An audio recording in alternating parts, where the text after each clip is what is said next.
tresno dudu kowe tekon jaluk ati lan rasa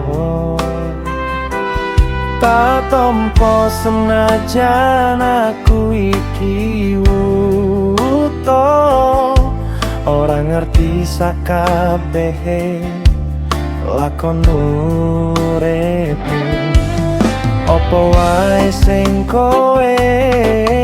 butuhake iso-isoe wis tak cukupi nanging rasaku ora tau diregani kaya ora ana regane babar pisan yen wis suwe mong aku sing ngalah sapa sing iso gawe betah nalika kahanan pas orang duwe kowe malah tati saya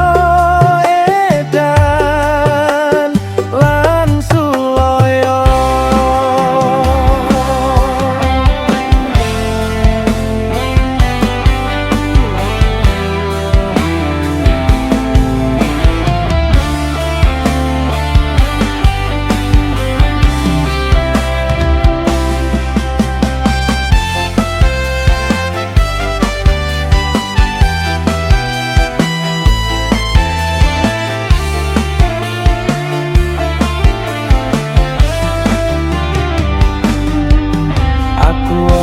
nate nuntut saka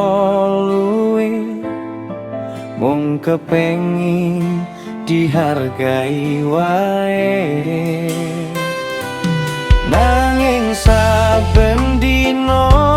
mung tak rasake aku sing terus mung disalahke